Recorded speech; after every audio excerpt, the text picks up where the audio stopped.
The spiritual landscape of Australia is shifting. Emerging generations have little tolerance for BS. If Gen Z are going to have a faith that lasts, it needs to be one that can handle the real questions raised by life on planet Earth in this moment. Spiritual Misfits have partnered with Uniting Mission and Education's Pulse team to host a series of conversations about the kind of spirituality that can engage with our biggest questions with courage and honesty, rather than becoming disengaged, disillusioned, or overwhelmed. Are you ready? Let's go.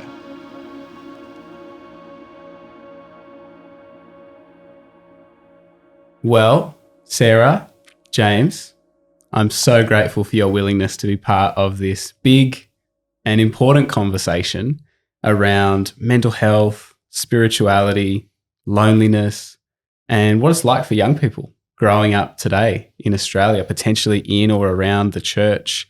So there's a lot of territory there to cover, and we'll do our best. Really, I just think all we ever do is we start the conversation. We don't have the whole conversation. We just start something that might help people to continue to progress it where they are. To begin with, I'd love to hear from each of you just a little bit about who you are and how you approach this conversation. How do you locate yourself within a conversation around mental health and young people and spirituality? You know, what is it that about that conversation resonates with you, or the work that you do, or how you kind of exist in the world? How about we start with James? Thanks. So firstly, I'm a minister in the Uniting Church. I work at the moment predominantly with young adults, and it is within kind of those formative years that mental health becomes definable or experienced, or mental illness, I should say. And so my work with the church at times finds me defining what mental health is, where congregations or communities have never spoken about some of the realities of mental wellness or mental illness. And likewise, with young people talking about their experience of mental illness. My own experience of mental illness is, trauma-related anxiety and some PTSD, and working through a lot of that with narrative therapy and good psychological practice that wasn't always welcomed by the church, and wasn't ever safe until I was safe to talk about in a church or community setting. And so I guess one of my zealot views, one of my strong views in myself is to create safe places for young people, young adults, and the spectrum of who we are as the church, to speak about our health and wellness, especially loneliness and our experience of being alone in that reality. Yeah. And to open doors for people to build community around not just language, but experience and story and who we are.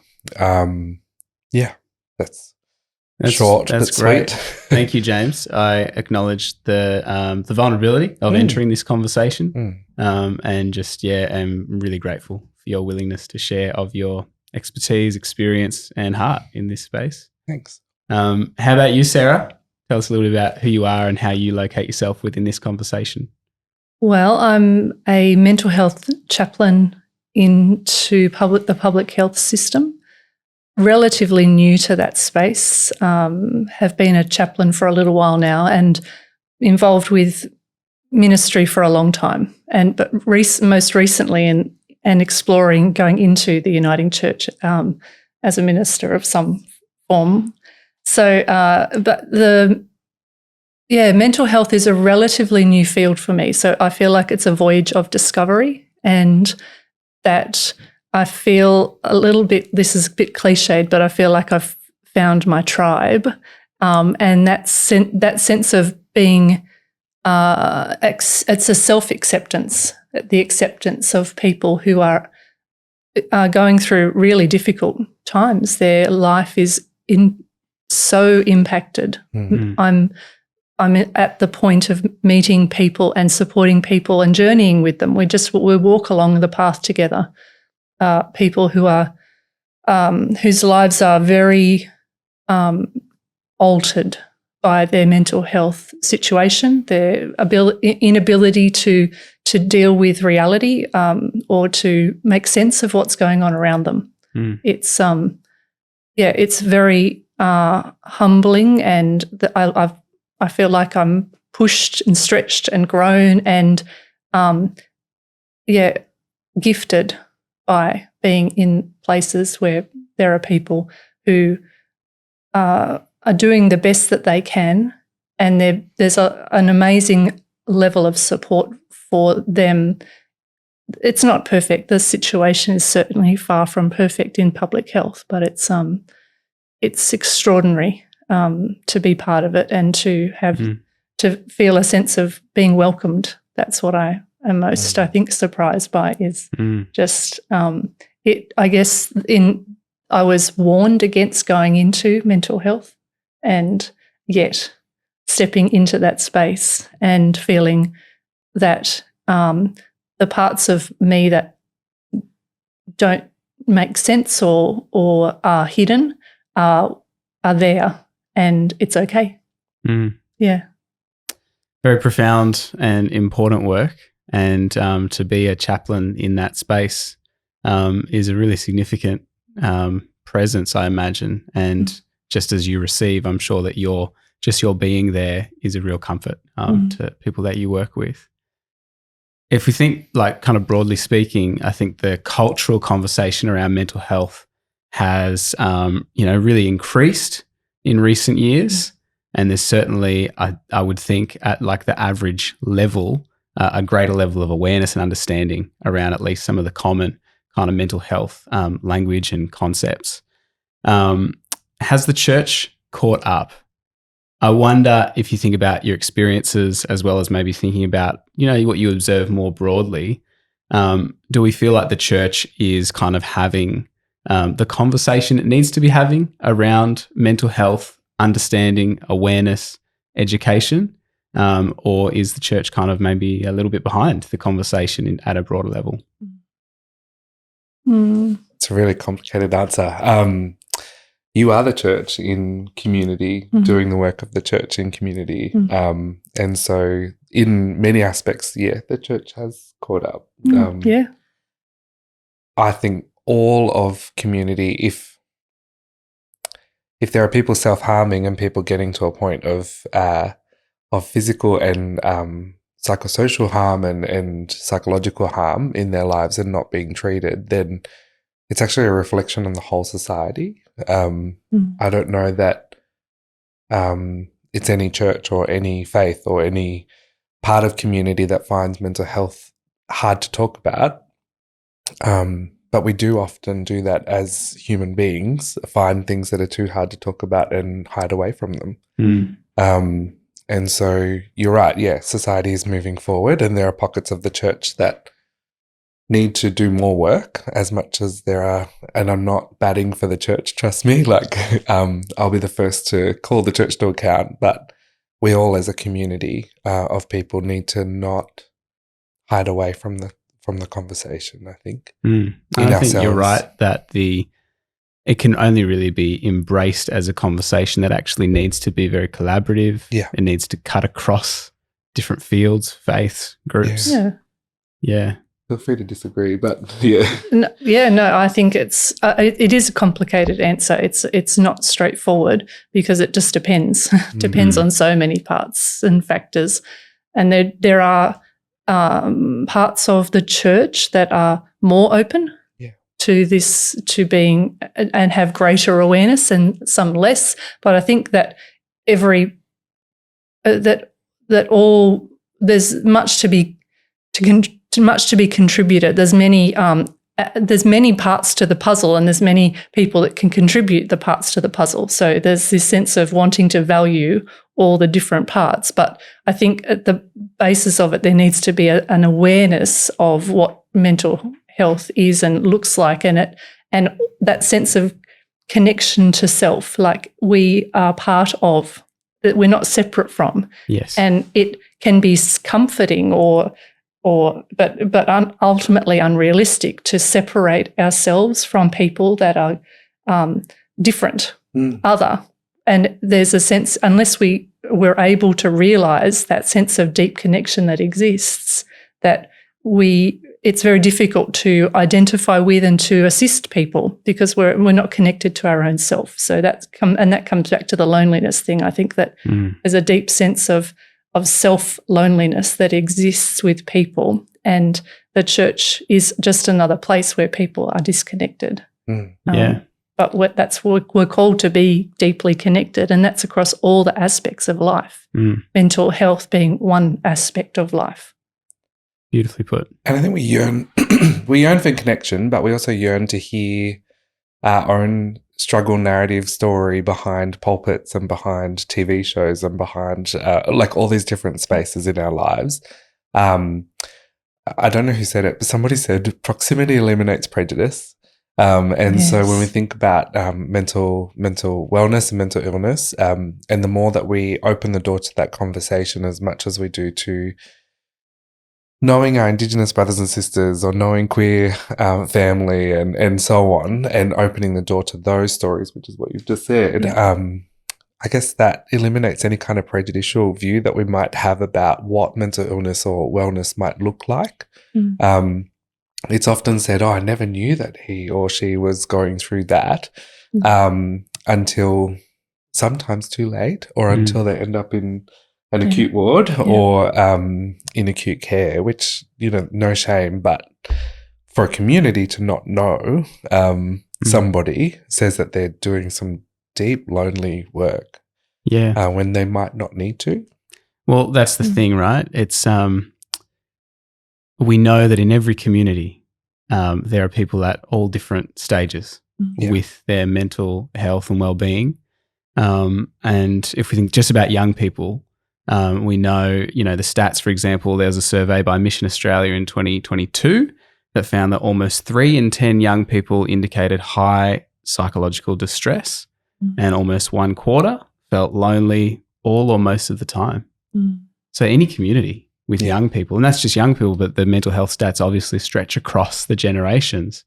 But that's a big percentage of people in community who, whether or not they're able to express it, whether or not it is known, they are there carrying some of that loneliness or some of that mental distress, that psychological distress. How do you think this intersects with the experience of a young person who is growing up in a faith community? At its best, would there be good news? If you're a young person who's experiencing high psychological distress and you find yourself in a faith community, what are some of the possible things there that could be protective factors? What are some of the things there that we would hope would actually be reasons why, I'm glad that I found myself in this context as I am, if we imagine sort of the best case scenario? Does that make sense? Yeah. I think sharing your life with people, that sense of proximity, the relational aspects that happen when we're in whatever the community looks like, that we share life together. I think that's a protective factor. It's part of the important context, and that we're sharing life, and we're sharing life in a real way. We're sharing all the good and all the bad, as much as it's possible to do that. And so church is a community of people, and to be real in that is really important, for it to be as broad as possible. Yes, there's a sense of having a tribe or a sense of people that share lots of things that you've got in common, but also that it's broader than that, and intergenerational and across different stratas of that it's broad and wide as much as it's possible, and to be sharing real life with those people. I think that's really one of the real benefits of being in a church environment. I think my upbringing in church was that I had that, and it was important to me. But what was lacking in my particular upbringing was the ability to ask questions about the difficult things. We focused on certain things, and other things weren't really allowed, or faith didn't really allow for that. in that context. So that's what I think is important, is a context where you can share life, and there are almost nothing, there's nothing off limits. Yeah. You can, all the good stuff, all the bad stuff, all the in-between stuff is fodder and allowable. Yeah. Wow, there's so much here. Thank you. In a faith community that allows you to ask questions, like really ask questions, it says that we're all accessing the gospel good news story of Christ walking among us, or story of God meeting humanity in equal measure. Like we're all entering the text at the same point. We're all outsiders and insiders, like reaching into something that's bigger than ourselves. And so me with my mental health status and you with your mental health status, or queerness or straightness or whatever it is, we're all entering the text from the outside. So we're all kind of equal. When we go to the table like that, no one gets crumbs and no one gets the best. We all get our portion.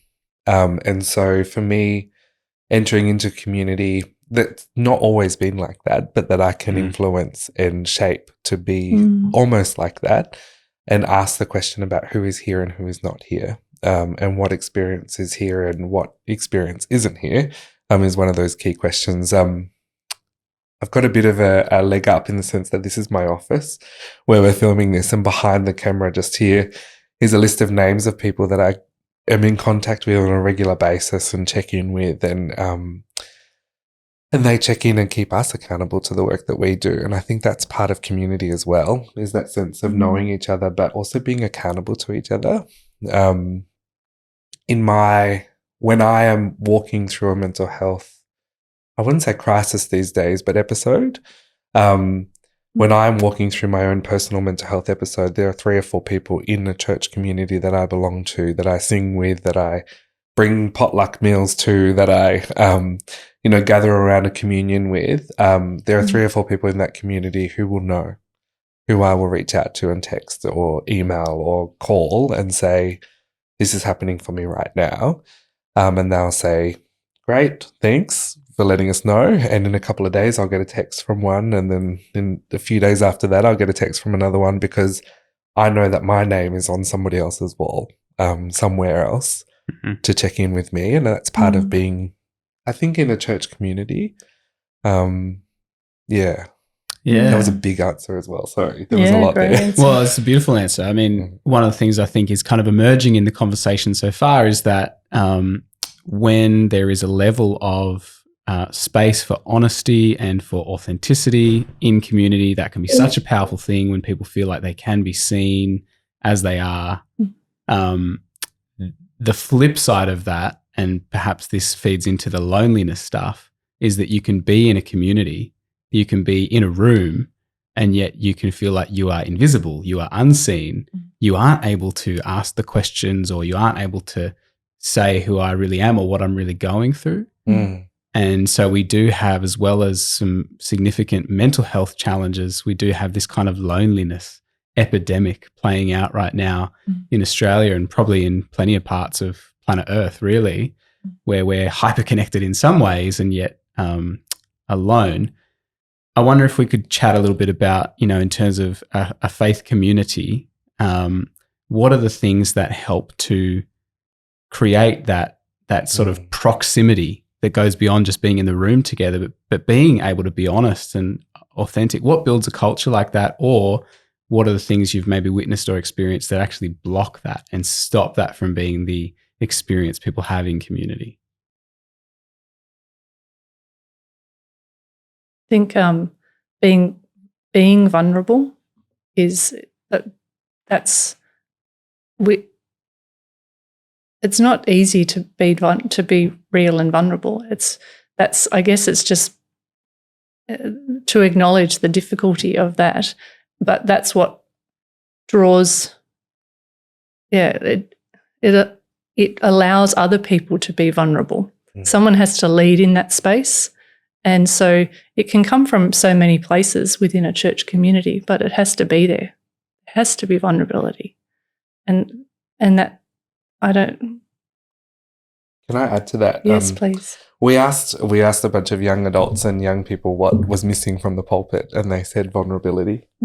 They said that what they connected with most when somebody got up the front and they led with a sense of vulnerable discourse, like an actual to say that they're human as well. When they enter the text, they're not a superhero. They're not this alpha, super Jesus coming in to save their congregation, but rather they're a real person with real life experience, failures and joys, and that vulnerability leading not just from the front, but kind of swelling throughout the congregation and swelling in their everyday, allows for a deeper connection than putting on the front, putting your best foot forward. Always, I'm trying to do that now with a blocked nose. I'm trying to, I'm really smart, but like it doesn't really matter.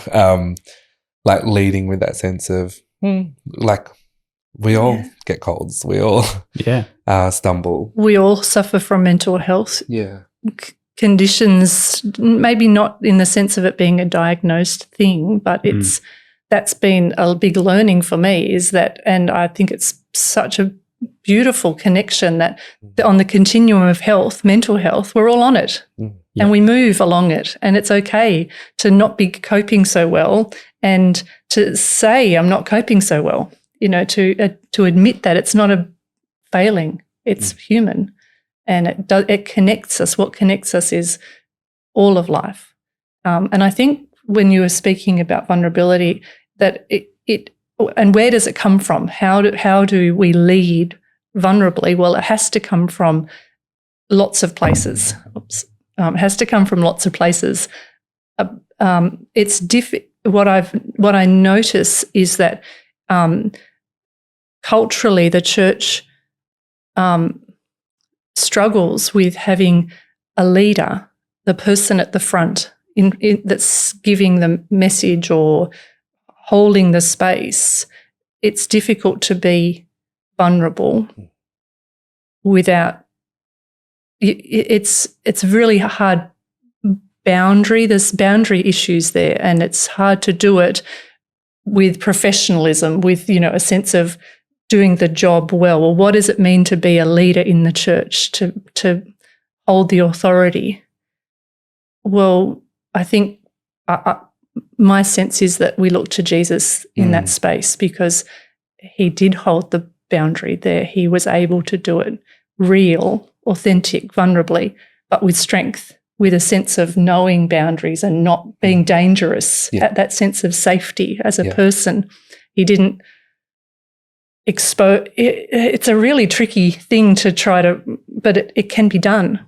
You do have this model in the story, the kind of theology around Jesus of the divine almighty one who flung stars into space, becoming, ultimately vulnerable, both in the form of a baby and then in the form of a crucified one. You have these incredibly vulnerable portraits of the one who arguably could have, had the most togetherness and upfront power, gives it away, it's a really powerful image to dwell on in community and to think, what does it look like, whatever power we have, whatever position we hold, to try and be more identified with that level of divine vulnerability. That connection with Christ, literally resting, like God resting God's head into the heart of humanity, like for us, opens the door to a vulnerability, especially for the alpha male among us or in us, like the alpha, to kind of hang that up for a moment and rest our own heads in the vulnerability of humanity and God at the same time, and recognize that to ask for help is almost as compassionate as giving help, like in that sense that we don't have to always be the strong-willed, strong owner, strong person holding the space. I have some exceptionally strong women in my life that have persevered and have raised me at different points, and not always my mother. And those people stood in has young women, and like my sister especially, stood in as a young person herself and as a young woman, to protect and to care for me.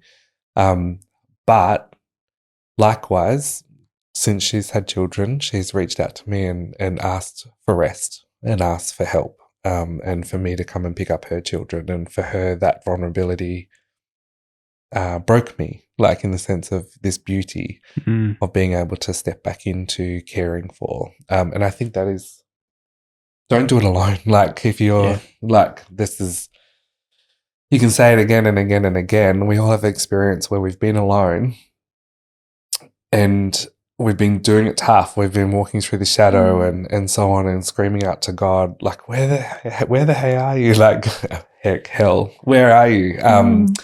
Enter swear word here. And not seeing that our sister, our brother, our pastor, our minister, our friend, our loved one, our like neighbor next door, is waiting to be broken open and ask for help. And the opportunity to stand alongside you, whoever you are, is an honor and a joy that calls me each new day into the ministry of this place and these people. Yeah. It's a redefinition when you're speaking. It's a redefinition of what is strength. Yep. We have this idea that this is what strength is, and it's more aligned to the alpha concept, this sense of, and the surface and the, you know, the no breaks, the perfect. And that's not what, that's so limited. Yeah. And it's so not, because it's limited, it's not true. The truth is in the wholeness, in the fullness. So we're called to live and embrace a different way of being strong, and being strong is as much in giving help as receiving it. Both, and strength does not exist except both being there. And we need to be that as a church, as a people, as a community, as individuals. That's how we need to be. Yeah. When we're whole. Yeah. Oh. I think the other side of all of this is that, maybe where the church has struggled, and maybe this is just a human thing, but I think sometimes churches are particularly good at the kind of toxic positivity. We avoid anything that feels like it kind of calls into question the goodness of God.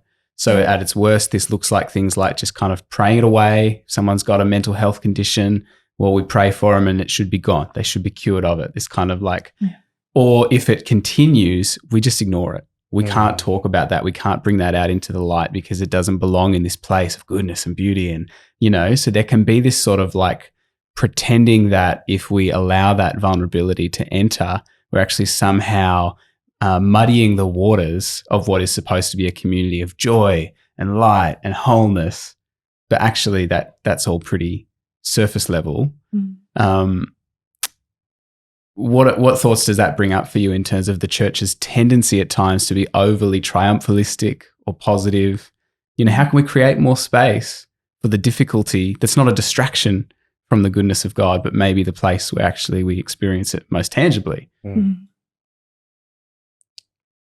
My response is that it's experiential. That's become my sense of it, is that it's not a head trip.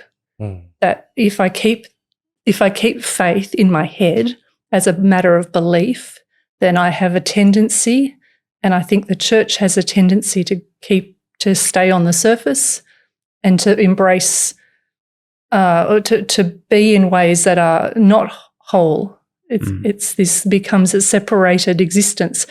When we enter into an experience, then everything shifts, and it's like sometimes drowning and sometimes swimming and sometimes floating, but we're in the water. We're not separate from it. And then there's a recognition on a kind of mystical level that we're made of water. So kind of the analogy of water being that life is all around us, and it doesn't help anyone to have any level of separation. Beautiful. Dive in. Yeah. Embrace the wet, the moist, the juiciness, and the sometimes drowning nature of that I can only survive if my brother, my sister, my neighbor, and I'm in the world, and it really is the people that are saving me are the people in mental health wards. Like they are my teachers and my guides and my friends, and increasingly that's where Christ is for me. And so no separation. Yeah, throw that out, because that is just not where life is. I don't know if I answered your question. That's a beautiful answer, and it's another reminder that that's where Jesus did locate himself in terms of when I was hungry and you fed me, and I was in hospital and you visited me. Like Jesus actually says, if you want to find the face of divinity, the face of God, you go out to those who have been kind of pushed to the edges. They actually hold the very presence of the divine. I think there's something fundamentally flawed with a community that thinks that it can walk in and save a bunch of people, because God does the saving, we do the work. And so it's quite funny, like you're saying you walk among your work at the moment and you are changed by it because you see God in it. And I want to repeat that kind of and echo that is I work with young people and a whole spectrum of people actually across the whole church, because my job is to resource the whole church. And I find God in the least likely and the most likely, and not always with equal portion, but that's more on me than it is on them. And so just recognizing that in the work that I've done in the homeless sector, and the work that I've done in mental health, and the work that I've done in health, leading into this space, it's never been about, and I hope it's never been about me saving them, but always being available to the God in each other. And we talk about Imago Dei and all of that, but literally holding that as sacred as our communion, as sacred as our baptism, and the diving in. When did we lose touch with the fact that our humanity and our godliness includes body, mind, spirit, self, and who we are as community? And I hate to say that it's something that's bred out of slavery, because we needed to separate slaves from their spirit so that we could baptize their spirit and still treat their bodies like crap. And we haven't recovered from that. And I think we might be slowly recovering from that. But from the beginning of the law with Moses, and in fact in the law of humanity, our laws governed what the body and the mind and the spirit did or didn't do. So it was entwined, and Christ came and entwined or re-entwined body, mind, spirit in how God called us to love one another, in body, neighbor, and in mind and in spirit. And likewise, I think we're being called again in this new time and place to re-entwine who we are as body, mind, and spirit, for lack of a better word. So good. Yeah. This idea of separation and wholeness, like two words that have come up. It's so interesting, because I do think major issues in the church, major issues I have with, a lot of common theology is to do with separation. Yeah.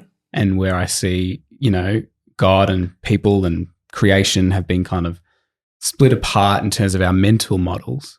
But even in the mental health space, we know that part of the work there is to bring back together. Your mental health is not separate from your health. You don't have like a body that is healthy or unhealthy and then a mind that's in a different plane. And we know that often what's good for your body is good for your mind, and vice versa. So I just think in both spaces, it's so interesting that the work is what has been separated that we need to bring back together and make whole. And that could be seen as the restorative, wholeness, shalom bringing work of the Spirit. At the beginning of the conversation, James, you said a phrase about mental health and then quickly clarified around mental well-being or mental illness. I like that. I'm not sure if either of you have heard of Gus Worland. Gotcha for Life is kind of a big suicide prevention and mental health foundation by Gus, who was a radio presenter who lost a mentor to suicide and then started his foundation. But he talks a lot about mental fitness. Yeah. He talks about how we don't just need to have strategies for coping with our negative mental health, as important as that is. We need to help build mental fitness, mental muscle in the proactive, positive sense.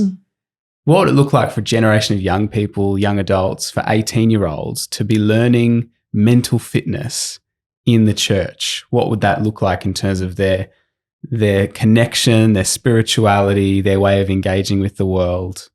You know, how could we kind of push more into that, churches that build mental fitness?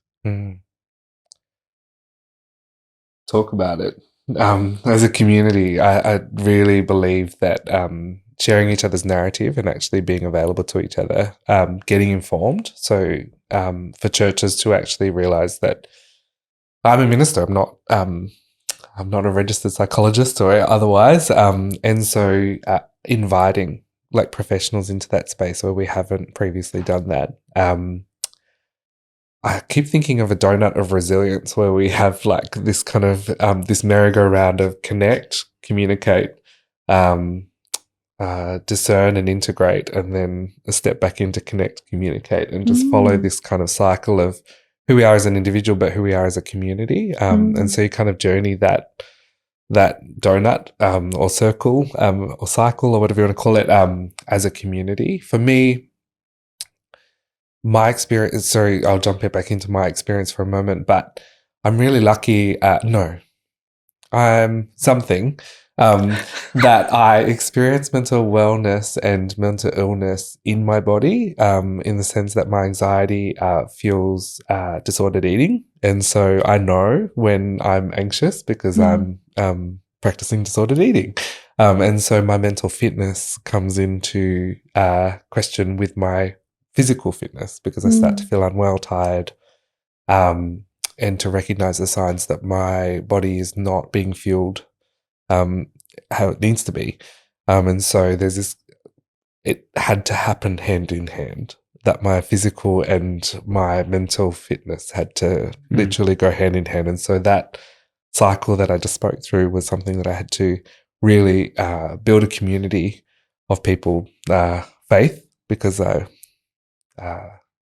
needed to integrate who I was in God's eyes, because there was this huge shame gap between who I thought I should be and what I should look like and what I should be doing and all of that stuff, and what I was or wasn't. And so this huge shame gap happened. So I needed to fill it with faithful people and with nutritionists and with psychologists and with PT and like all of these other people. And suddenly the shame gap ended up being my communal like interaction.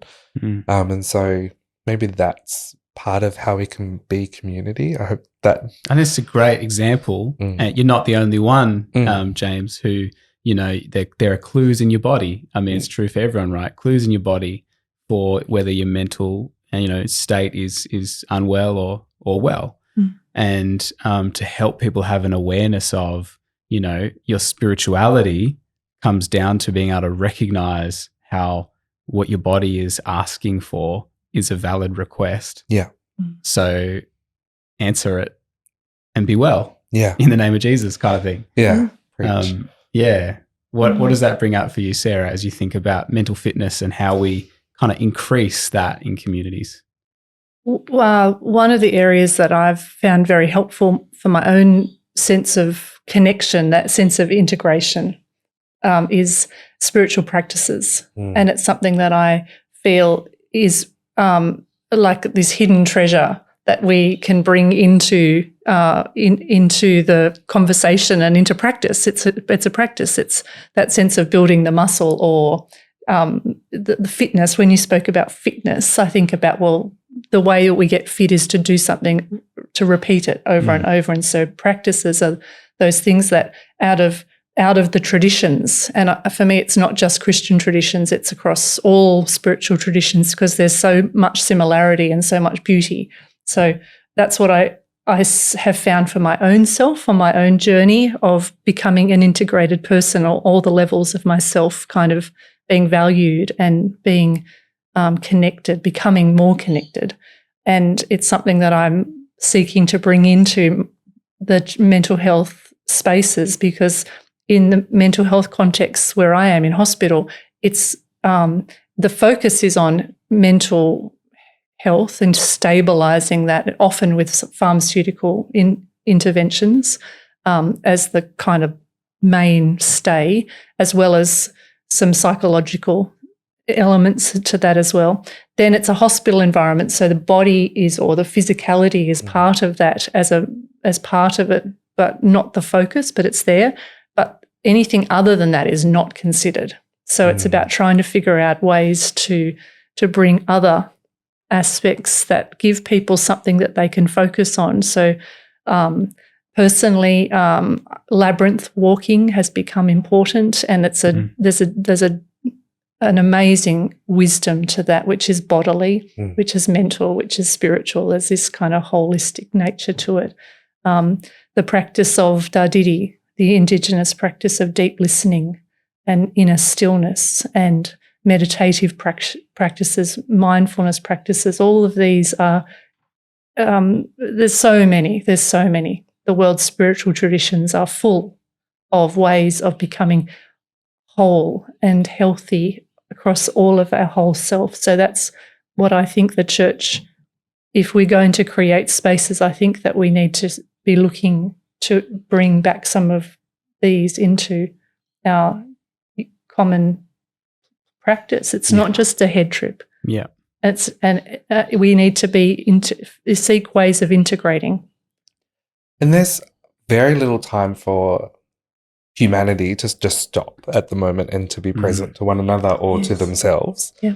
And so finding practices where you can stop, and I say this carefully, but stop hiding from the reality of you. Yes. So like there's only so much Netflix that can drown out the internal voice that says stop eating. Or there's only so much, so many podcasts that you can listen to. Sorry, podcast. Hello. Thank you for listening. But only so much that you can listen to inform you before you actually start moving. My trip was the fully embodied practice of me praying was actually stepping into an MMA ring and having somebody with a bamboo stick like hit me until I was really present, because I was really obnoxious and I wouldn't be present otherwise. And so it took that for me to find meditation and to find self and to kind of sit in the discomfort of who I was at that time and where I'd found myself. So find the right exercise or right thing for you that actually works for you and for your community. And it will be different. As I say, it's different for everyone. And the practice is something that you're going to build a habit to. But I think what happens when we put ritual to something, and I'm not talking candles or bells or whatever else. It could be though.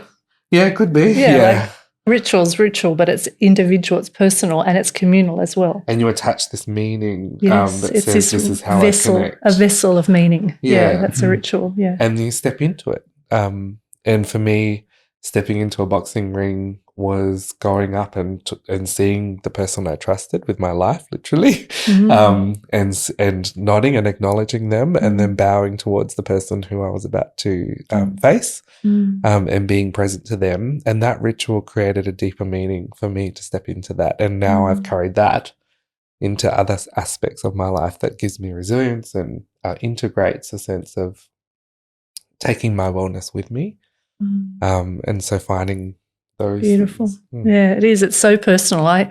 In a mental health context, I will say to people, because it's multi-faith, it's all faith and none, it's so it's not just the things that we find useful that come out of the Christian tradition, though they are beautiful and they do speak of depth. But I say, and I know that people that aren't watching this can't see it, but I always use the gesture of the golden thread, that which is meaningful for me and for other people as well. But the sense of being drawn or invited into life. And I say to people in the mental health context, where is the life for you? Go there. Go where the life is drawing you. And it might be in the boxing ring. And that's just, I love that sense. It's so cool. Good fun. I'm a Tai Chi person. So, there's a connection between those two things, but there's a physicality to them. For a lot of people, it's in nature. That's where, and it's easily accessible. But you do need to make time you need to give it. And I find that the spiritual journey is characterized in one way by forgetting and remembering. And that cycle of we lose our way, we get distracted, whatever's going on, but part of the journey is to the return home, that coming back to self, whatever that looks like or whatever it is. It has to be, though, becoming connected to your being. Yeah. And it's so important on that journey to not forget, but definitely forgive yourself and make room in yourself and in your community to forgive each other. There's this ritual that we do every week in a church where we come together and we acknowledge the forgiveness that God gives us. But I try and remind communities when I'm leading, definitely, that they're allowed to forgive themselves and to let go. Yes. Because we hold on to, I think in our common breath as a community, we hold on to a lot of pain that we've inflicted on ourselves and others. Yes. And giving us that space to let go creates new space for that coming home business, which we should all sort of sit in and practice. In some way, shape, or form. Yeah, it is. It's a difficult thing to do, and it doesn't matter how old you are. We get shown to live like that by our formative people. Yeah, and so we learn that that's the way to be. It's not good, though. It's not a good way to be, and we practice it over and over again, and we're surrounded by it by all the people, and yet part of what I think God is calling us to do is to be people that live differently in a place where we are forgiven, and we live that and we practice it and we inhabit that space, and we do the hard work of it. Of accepting that. That's that call and response, that accepting again.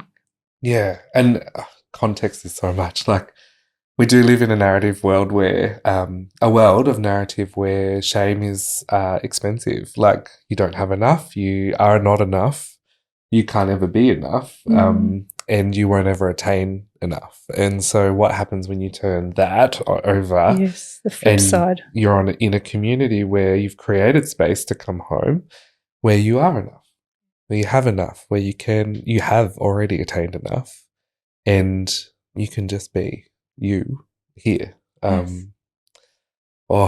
That to me is the heart of the loneliness issue. Is that's the very heart of it, is that sense of within ourselves, that deep knowing that we are enough and that we are completely, totally loved just exactly the way that we are.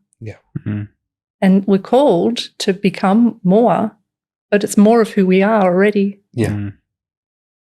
I think the two of you should start a podcast. I am just over here just like soaking it in, and there's so much beautiful wisdom that you have shared, and it's beautiful to watch if people are just listening, just watching the animation of your bodies as you speak about these practices that have been life-giving for you, MMA or walking a labyrinth. And I was going to ask James, and then you kind of started to take it there anyway. But, I suppose there's that difference between the individual practices, which are really important and so good for us to grow the self-awareness, to know, well, for me, it's this. But what are those practices that help us in a community to have those reminders that lift us from our individualized self into, well, as a people, we remind ourselves around this table that we are all welcome and invited. Or as a people, we say these ancient words that connect us with something that's even bigger than the people in this room, but through time and space. Are there any other, practices that come to mind for people that might be thinking about what community looks like, or what even a small group of people looks like? Practices that can build that sense of holding the space for each other? I would say get creative. Yeah. There's so many. Like it's almost infinite, the number of. I mean, there are traditional practices. There are things that are like I just came from the youth mental health context, and there were two people sitting on the lounge playing some shoot 'em up kind of game. I'm not really into games in that way, but that was their community, and they were really. And I kind of had this little interaction with them just to check in. How you guys doing? And one of the people said. It was amazing. He said, well, I'm going to be being discharged today. And I'm like, wow, that's great. Like, how are you feeling about that? And, oh, yeah, yeah, that's really good. And then he turned to the person with him and said, but I'm a bit sad because I don't get to hang out with this person I'm like, yeah, you made friends here, even in this place. Wow. And so there's that sense of acknowledging and celebrating and lamenting and, the wholeness, the fullness of it. Yeah. No separation. Yeah. Yeah. There's so much that during the lockdown, during COVID, gathering around a dinner table, even with cameras, was this sense of vulnerability of welcoming people to my dining room, like a whole church community to my dining room, and then seeing a screen with everybody with the same candle, which we'd given out to everyone in that particular community, and sharing a meal together, like on screen, was really odd, but in person is really amazing. There's something about service together. So actually stepping out of the congregational setting and walking into a different setting together, whether that's bushwalking or, some of the most vulnerable moments in my ministry have happened for other people, like walking alongside. So stepping into the bush where somebody might reveal their own mental wellness or illness, or their journey or their trauma or something like that. And you learn these layers of people where things, because of the physical exertion or whatever it is, start to unpack that. So get a hiking group together. And then I think visit a missional outreach somewhere else. So I did lots of tours around the Wayside Chapel, where I was working for a short time. And what that revealed in people was their own prejudice. Once they actually got close to somebody who was experiencing homelessness or rough sleepers or so on, it really revealed for them that it could be them, and shifted their self-worth into something completely different. And so it is like, I remember riding an elevator up to the rooftop once to look at the garden, and with a group of young people, and one of them said, I didn't realize we have everything. And I was like, okay, like, cool, what does that mean? Like, unpack that. And I won't go into what they said, but it just revealed to me a sense that we don't know what we have until we look. And we often compare ourselves to this stream of people on Instagram, and compare ourselves to this stream of people that we think have everything together, and we don't recognize that actually we actually have a lot, and we have a lot of resilience, and we have a lot in ourselves to give and to receive. I think comparison is really damaging. I don't think there's very much good about comparison at all. But I think that if there's an antidote to it, it's gratitude. And I think that to practice gratitude is very important.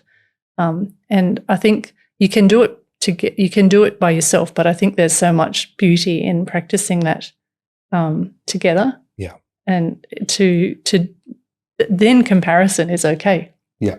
To compare thankfulnesses. Yeah. That's a cool comparison. Yeah. In community. Yeah, in community. What we do every Sunday, if we gather in a church that follows like a common liturgy, is we gather and we give thanks to God for that which we are and that which we've received. And we do that as a community. Yeah.